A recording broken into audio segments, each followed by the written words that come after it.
Sampurasun Sobat Ngariksa, Assalamualaikum warahmatullahi wabarakatuh. Alhamdulillahirrabbilalamin, wassalatu wassalamu ala sayyidina Muhammadin wa ala alihi wa ashabi ajma'in amma ba'du. Sobat Ngariksa, kita jumpa lagi di dalam episode ngaji manuskrip Nusantara yang ke-78.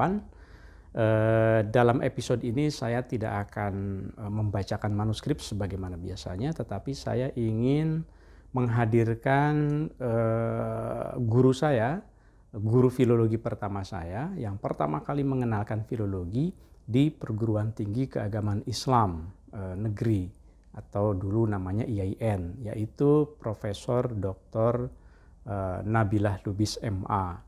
Nah, beliau ini ketika menjabat sebagai dekan di Fakultas Adab IAIN Sarip Hidayatullah Jakarta, beliau mengenalkan apa itu filologi kepada mahasiswanya. Nah, dari situ beberapa mahasiswa termasuk saya mengenal filologi sehingga sampai sekarang.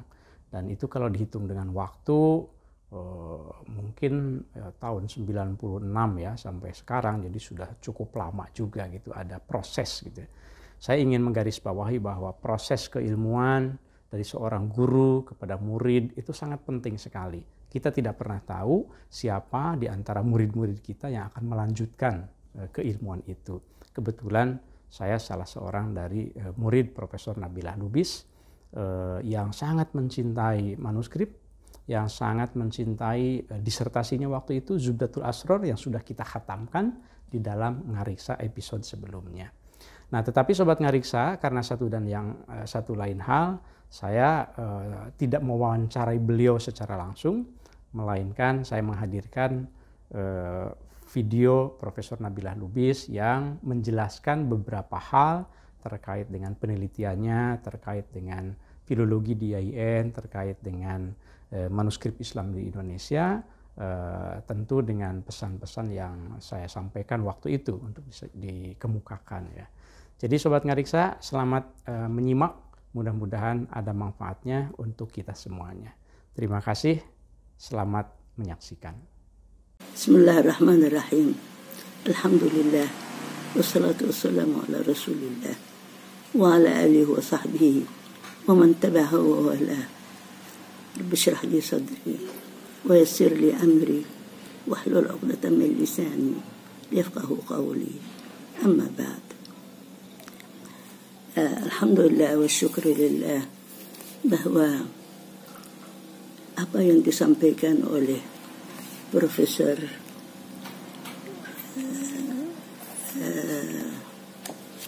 Nasid Ism, Profesor bahwa makhtutah atau naskah Zubdatul Asrar mendapat perhatian dari para cendekiawan, dari para dosen-dosen, dari para pencinta naskah, dan ternyata sudah 70 episode dibaca naskah Zubdatul Asrar. Saya kalau ada kabar yang lebih layak lagi untuk bikin gembira saya, tak ada lagi. Karena ilmuwan kan maunya sesuatu tentang tulisan, tentang buku, tentang Pak Uman, anakku, kolegaku, temanku, terima kasih. Terima kasih banyak. Terima kasih. Memang dari omongan pertama keluar kesan ketika dia tahu bahwa ibu menyelesaikan disertasi tentang naskah Zubdatul Asrar, dan sudah saya mulai ceritakan beberapa kali dalam perkuliahan. Oman masih tingkat terakhir, belum selesai. Langsung Oman bilang, Bu, saya tertarik. Bu, saya mau lanjutkan seperti ini. Bu, saya mau kajian seperti ibu ini. Allahu Akbar. Memang itu kesan pertama juga. Begitu dia dengar tentang Zubdatul Asrar, tentang Syekh yang namanya Syekh Yusuf Al-Makassari, udah langsung tertarik. Sebagaimana kesan saya pertama juga. Memang tidak bisa dibilang apa-apa selain kajian naskah yang begitu sangat langka di Indonesia. Tidak pantas untuk dibiarkan begitu saja. Harus ada yang tertarik, harus ada yang suka, harus ada. Dan bagaimana mau tertarik kalau tidak ada yang kenalkan? Ternyata perkenalan pertama adalah perkenalan saya kepada mahasiswa-mahasiswa, kepada kawan-kawan, bahwa kita ini di Indonesia ternyata banyak sekali jumlahnya makhtutat atau kajian. Terlebih-lebih lagi makhtutat berbahasa Arab. Mungkin tidak menarik, tetapi ternyata itu dia yang berbahasa Arab itu yang banyak adanya, dan itu yang memanggil, yang menanya peneliti supaya itu diangkat dari kegelapan untuk dikaji, untuk diperlihatkan. Alhamdulillah. Memang tidak semuanya bahasa Arab, ada yang separuh bahasa Arab, separuh Melayu, ada yang Arab, ada yang Jawa. Jadi memang seperti itu. Dari judul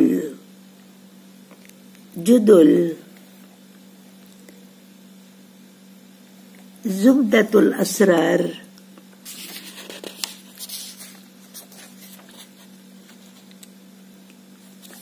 di sini judulnya dibikin oleh mereka itu, diatur yani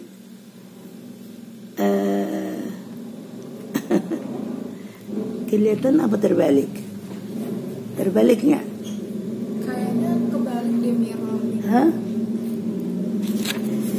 Jadi menyingkap intisari segala rahasia. Kalau judul yang Indonesianya tidak manis. Syekh Yusuf At-Taj menyingkap intisari segala rahasia, tidak manis. Tetapi kalau kita bilang Zubdatul Asrar fi tahqiq ba'd masharib al-akhyar, masharib keinginan, kehausan, al-akhyar orang yang pilihan, dan orang yang pilihan itu hanya siapa? Hanya sufi yang selalu hanya Allah, yang selalu dia dekati. Zubdatul Asrar, begitu indahnya, manis sekali judulnya. Zubdatul Asrar. Mereka yang tidak mengerti bahasa Arab tidak taruh di buku itu, judulnya tidak taruh Zubdatul Asrar, tetapi dibikin Syekh Yusuf menyingkap intisari sari segala rahasia al-asrar. Jadi diterjemahkan seperti biasalah, sesuatu yang diterjemahkan tidak manis. Tetapi kalau ditaruh sekalian sama judul aslinya akan kelihatan indahnya. Zubdatul Asrar, saya begitu masa tertarik atau mencari judul untuk kajian saya untuk S3 itu tahun berapa itu, 85, 86. Ya, ternyata susah sekali didapat. Apalagi manuskrip itu bukan seperti sekarang, indah dan dapat dicari dengan mudah di Perpustakaan Nasional di lantai 5 yang ada kumpulan manuskrip semuanya di situ, bukan dicari di apa namanya, museum nasional, museum gajah. Begitu pembimbing saya yang bahagia melihat saya mencari makhtuta, mencari manuskrip, Profesor Ahadiyati Ikram, semoga panjang umur, diberi pengantar ke bagian makhtutat di museum untuk tolong bantu Ibu Nabila mau mencari manuskrip, tolong cari manuskrip Arab. Manuskrip Arab kan tidak setiap orang mau pergi ke sana mencari manuskrip Arab. Jadi banyak sekali daftar namanya Fihris. Dalam Fihris itu cari yang bahasa Jawa, yang bahasa Melayu, yang bahasa Sunda, yang bahasa Makassar, yang terakhir ada juga yang bahasa Arab, tebal begini. Akhirnya saya diberi izin dan diantarkan satu Fihris untuk mencari makhtuta berbahasa Arab. Saya lihat begitu judul banyak sekali, ratusan judul. Saya tidak suka, saya tidak senang. Masa ada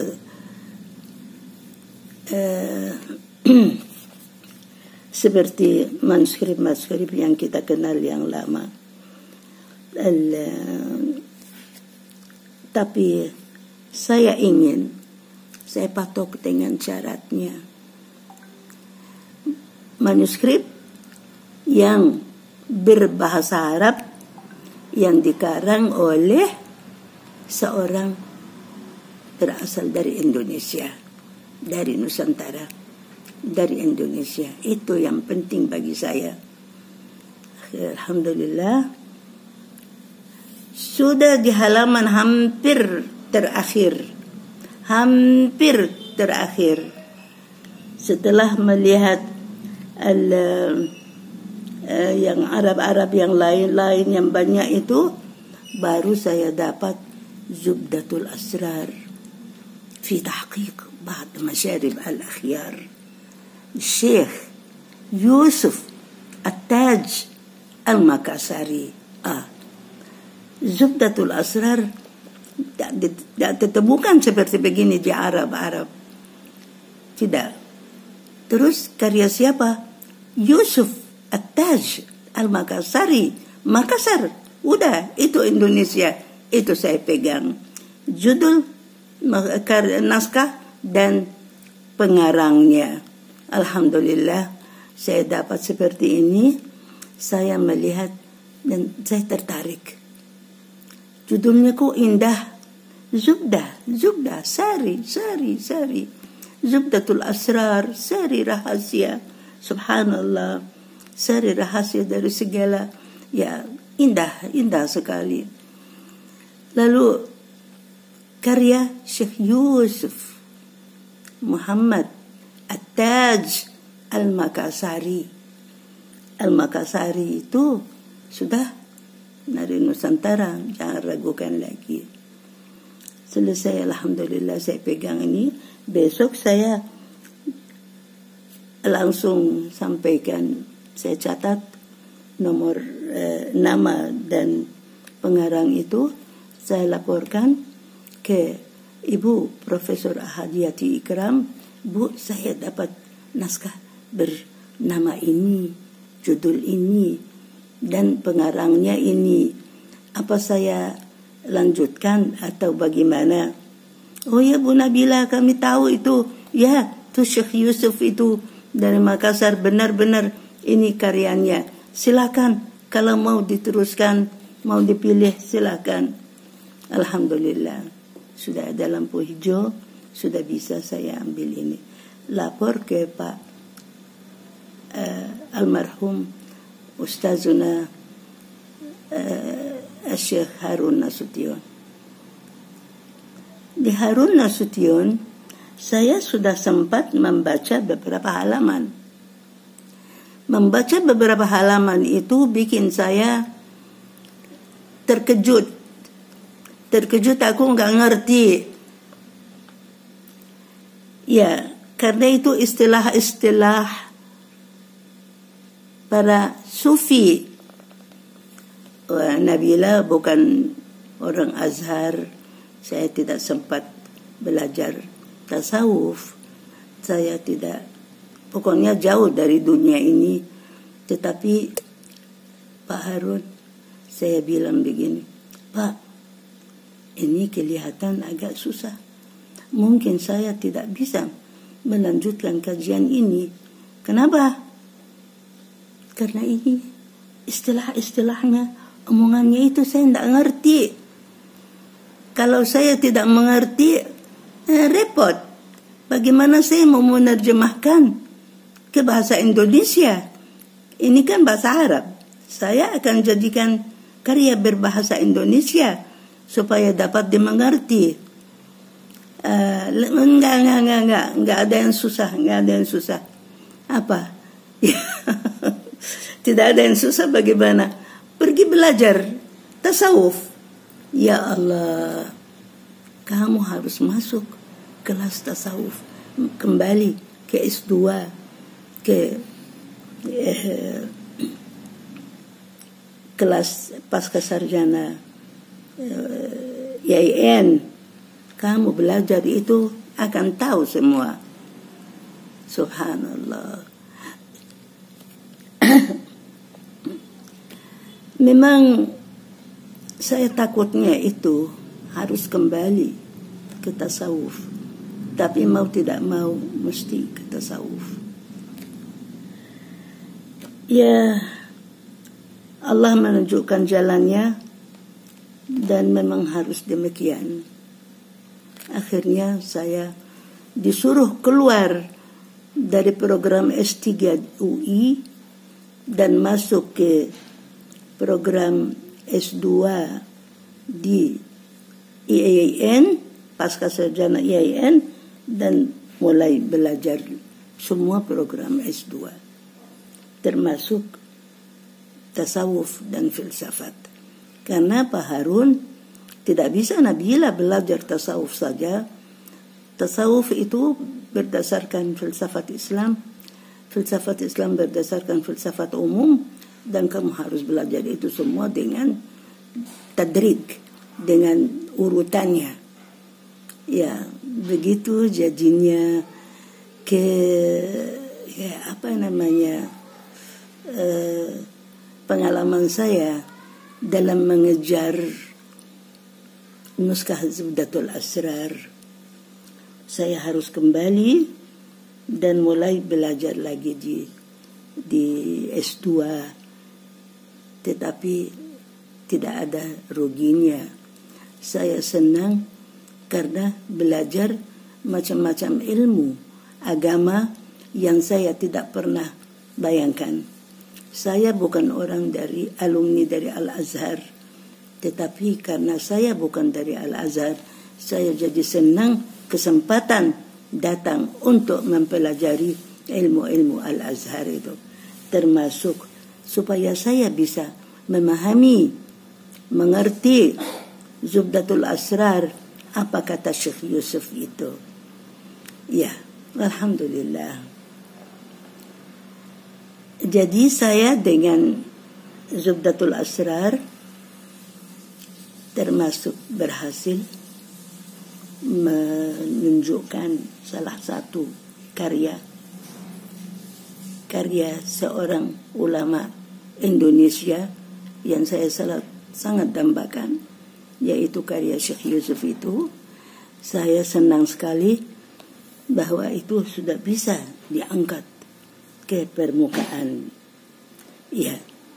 Setelah itu saya mulai promosi sesuai dengan pesan dari Profesor Harun Nasution. Nabila, kamu harus kenalkan itu kepada kawan-kawan supaya mereka juga mau belajar naskah-naskah dari Nusantara itu. Jadi tugas ganda saya kaji itu untuk menunjukkan isinya. Yang satu lagi mengajak kawan-kawan untuk cari lagi yang seperti Zubdatul Asrar itu. Alhamdulillah, Zubdatul Asrar menjadi apa ya? Ya, menjadi satu seperti legenda, sesuatu yang sangat jadi terkenal. Dan lebih saya sekarang setelah 20 tahun dari Zubdatul Asrar, karya Syekh Yusuf At-Taj itu sudah jadi. Setelah jadi masih dipegang, dibaca, dikaji oleh kawan-kawan. Ya Allah, terima kasih Pak Uman, terima kasih anakku, terima kasih atas pesan, kesan, dan betul-betul misi yang kamu laksanakan itu luar biasa. Jadi Zubdatul Asrar bukanlah menjadi salah satu makhtutah, naskah yang sudah dikaji lalu akan dimasukkan dalam rak. Bukan, tidak. Sayang, karena Zubdatul Asrar isinya banyak sekali, maklumatnya banyak, dan itu semuanya seperti saya katakan di bagian akhir-akhir itu, memang itu yang kita butuh sekarang. Itu akhlak. At-tasawuf itu kan akhlak. Ini juga akhlak. Bagaimana kita mendekatkan diri kepada Allah, bagaimana kita menjalankan ibadah, bagaimana kita sayang kepada Rasulullah SAW, bagaimana semuanya itu yang diajak ya dalam Zubdatul Asrar. Jadi seolah-olah saudara Uman dan kawan-kawan menghidupkan Zubdatul Asrar di tengah-tengah kawan-kawan. Dan semoga selanjutnya hidup terus. Jangan hanya 70 episode itu saja. Ya, Zubdatul Asrar akan menjadi salah satu karya monumen yang baik sekali, karangan seorang ulama yang dihidupkan, diangkat riwayat hidupnya sehingga diangkat terus, diingat menjadi dia seorang ulama, seorang sufi, seorang mufti, seorang panglima perang, segalanya sampai pembuangan ke Afrika Selatan dan ke negara yang lain-lain juga. Tetapi itu luar biasa. Jadi kita baca kembali sejarah. Terima kasih Pak Uman dan kawan-kawan yang memberi perhatian seperti ini. Saya juga banyak sekali kenang-kenangan selama menjalankan kajian terhadap naskah Zubdatul Asrar. Terlebih-lebih kesan yang amat mendalam bahwa saya sudah bisa pergi ke Afrika Selatan. Saya ke Afrika Selatan.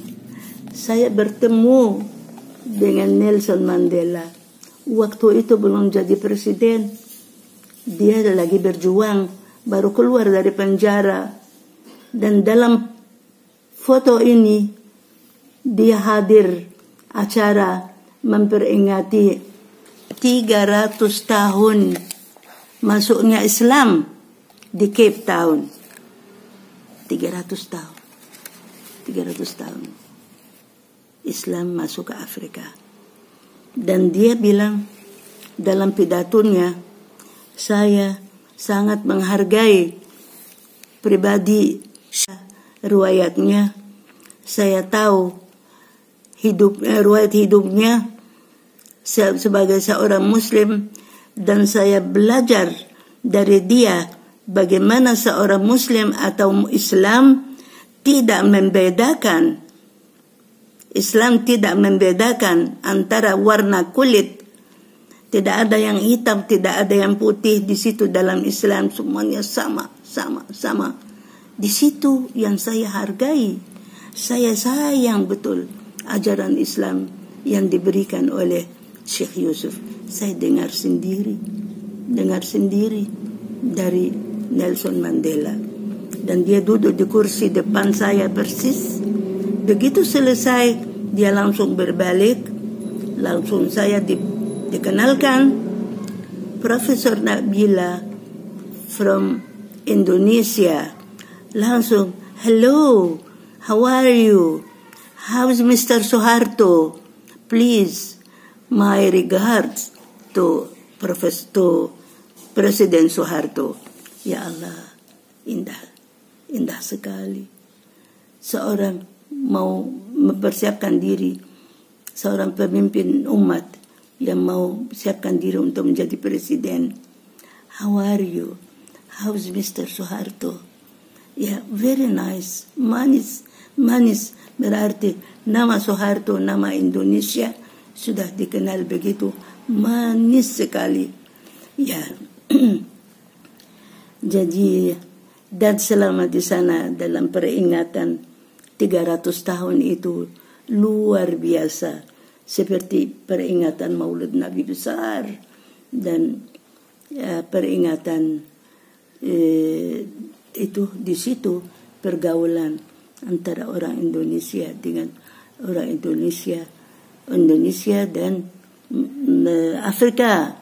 Afrika Selatan luar biasa, sehingga sampai hari ini saya masih punya teman dari sana. Termasuk seorang yang akan memberi sambutan, Imam Lavandar, Imam Masjid Baitur Rahim atau masjid apa di sana, Masjid Syekh Yusuf yang di sana itu luar biasa. Dia pernah berapa kali ke rumah saya bersama istrinya, berapa kali kita sama-sama santap dan merasa seperti kita ini sesama orang Indonesia atau sesama orang Afrika. Ya, saya diminta hanya 1 atau 2 menit. Ternyata kalau ngomong Zubdatul Asrar, kalau ngomong Syekh Yusuf, tidak bisa 1-2 menit. Bagi saya tidak bisa. Harus lebih banyak. Mohon maaf kalau saya perpanjang, tetapi itu kesempatan jarang sekali. Karena itu saya mengucapkan sekali lagi terima kasih, jazakumullah khair, Ustaz Oman dan kawan-kawan yang mau ikut dan baca lagi Zubdatul Asrar. Semoga pahalanya mengalir kepada kalian dan kepada kita semua. Demikian barangkali dari saya. Wassalamualaikum warahmatullahi wabarakatuh. Sobat Ngariksa, alhamdulillah tadi kita sudah menyimak tuturan cerita dan kesan dari guru filologi, khususnya di IAIN Syarif Hidayatullah Jakarta. Kita mengetahui bahwa sanad keilmuan Profesor Nabilah Lubis itu ternyata juga terhubungkan dengan para filolog di kampus-kampus yang lain di luar IAIN. Beliau awalnya sama mungkin seperti saya di awal juga ya, tidak mengenal filologi, tetapi ada yang mengenalkan filologi. Beliau belajar kepada para guru filologi di UIN, maksud saya di Universitas Indonesia, dan juga ke para guru filologi di Eropa, dalam hal ini di Leiden University. Dan satu hal yang menarik adalah bahwa ketika orang yang memiliki latar keilmuan, keagamaan masuk ke dalam dunia filologi, maka ada penggabungan antara keilmuan filologi dengan keilmuan keagamaannya. Dalam hal ini keilmuan Islam, Profesor Nabilah Lubis meskipun tidak memiliki background tasawuf, beliau akui, tetapi karena manuskripnya menghadirkan teks tentang tasawuf, yaitu Zubdatul Asrar karangan Syekh Yusuf Makassar, maka beliau menyengajakan untuk belajar kepada Profesor Harun Nasution waktu itu, sebagaimana cerita beliau tadi. Dan terima kasih banyak Ibu Nabilah yang sudah mewakafkan ilmunya khususnya kepada saya dan kepada murid-murid filologi di IAIN, nah, sekarang menjadi UIN Syarif Hidayatullah Jakarta. Jasa pengabdian dari Ibu Nabilah sekarang terus membuahkan hasil. Di kampus UIN juga sekarang ada satu kelas Indonesian Philology and Islamic Studies, dan Ibu Nabilah memiliki cucu-cucu murid filologi, karena murid-murid saya sekarang termasuk yang juga ikut giat di dalam kajian filologi.